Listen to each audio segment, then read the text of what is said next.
19 नवंबर को लगभग 7:25 पर लालगंज कोतवाली में एक तहरीर आती है।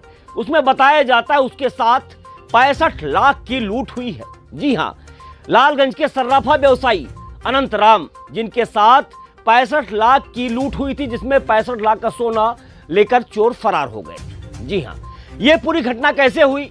ये घटना को अंजाम देने वाला जो मास्टरमाइंड है वो अनंत राम का रिश्तेदार था, यानी पम्मू सोनी।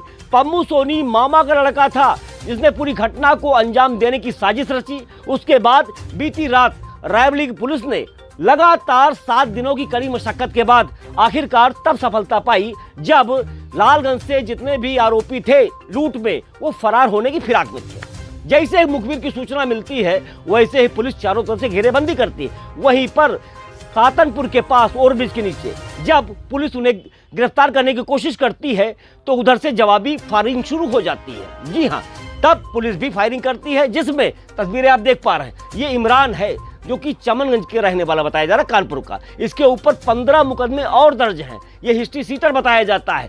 पुलिस ने जवाबी फायरिंग की जिसमें इमरान के पैर में गोली लगी, जिसका इलाज जिला अस्पताल में चल रहा है। अब मैं आपको पूरी कहानी बताता हूं कि इसका जो मास्टरमाइंड पम्मू सोनी है उसने लूट की पूरी घटना को कैसे लिखा और कैसे स्क्रिप्ट तैयार की, पूरी घटना बताऊंगा आपको। लेकिन उसके पहले सुनिए एडिशनल क्या कहते हैं, एडिशनल एसपी साहब क्या कह रहे हैं पूरे कांड को लेकर। थाना लालगंज क्षेत्र में पुलिस मुठभेड़ हुई है, क्या है पूरा प्रकरण? के दिनांक 19 तारीख को लालगंज के सर्राफा व्यवसायी अनंत उर्फ गोलू सोनी के साथ शाम को जब वो अपने घर अपने दुकान का सामान सोना और चांदी वगैरह ले करके जा रहे थे, उस समय उनके साथ लूट की घटना हुई थी।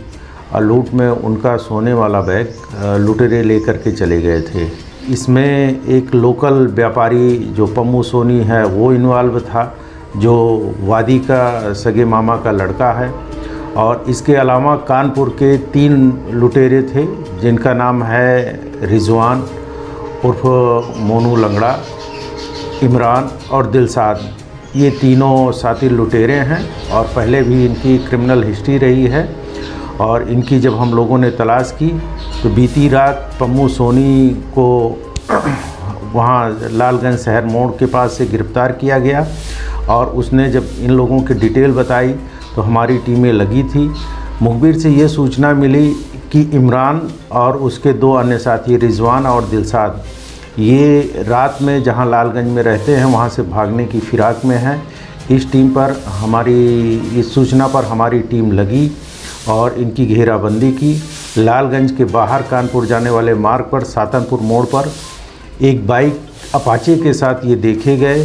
पुलिस ने इनको घेरा और घेरने के बाद गिरफ्तारी के लिए कहा। इन्होंने पुलिस पर फायरिंग की।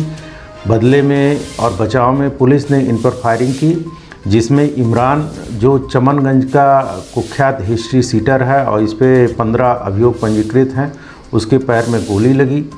उसको तत्काल हॉस्पिटल भेज दिया गया। और 2 अन्य अपराधी भागने में सफल रहे, जिसके पकड़ने के लिए हमारी टीमें लगाई गई हैं और हम उनको शीघ्र गिरफ्तार करेंगे। और इसमें इनके साथ अपाचे मोटरसाइकिल और सोना गलाने वाली मशीन, घटना के दिन इन लोगों ने जो कपड़े पहन रखे थे वो इनके पास से जो बैग बरामद हुआ वो सारे कपड़े और सोना तौलने वाली तराजू और सभी चीज़ें बरामद हुई हैं। एक तमंचा बरामद हुआ है 315 बोर का, जो उस दिन घटना में लोगों ने प्रयुक्त किया था। 19 नवंबर को जब पूरा देश ऑस्ट्रेलिया और इंडिया का मैच देख रहा था, वर्ल्ड कप फाइनल, पूरे देशवासी मैच में बिजी थे, तब इस घटना को अंजाम दिया गया। पम्मू सोनी जो कि अनंत राम का रिश्तेदार था, उसने बताया जब पुलिस की गिरफ्त में आया तो उसने कबूल किया कि उसके 3 साथी जो कि कानपुर के रहने वाले हैं, रिजवान, इमरान, दिलशाद, इन तीनों को मिला करके इस घटना को अंजाम दिया गया। 7:15 पर जब अनंत राम अपनी सर्राफा की दुकान को बंद करके घर के लिए निकलते हैं तो उनके पास होते हैं सोने और चांदी के डिब्बे जो कि एक बैग में होते हैं। वहीं पर ही जा रहे होते तो रास्ते में अपाचे मोटरसाइकिल से रिजवान, इमरान और दिलशाद आते हैं और तमंचा लगाकर इनसे बैग लेकर भागने लगते हैं। वहीं पर एक चांदी का बैग गिर जाता है। उसके बाद होता क्या है, जो सोने का बैग था वो लेकर तीनों आरोपी फरार हो जाते हैं।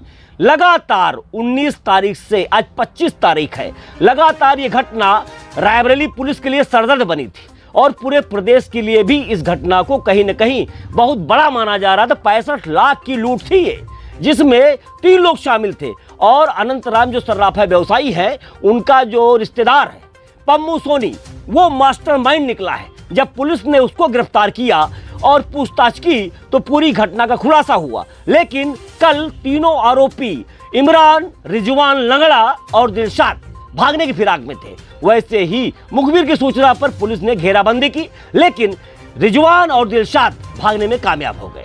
लेकिन रिजवान को रोका गया, लेकिन गिरफ्तार होने के लिए उसने मना किया। तब पुलिस ने फायरिंग शुरू की और रिजवान के पैर में गोली लगी। गोली आप देख पा रहे किस तरह रिजवान जो है लंगड़ा कर चल रहा है।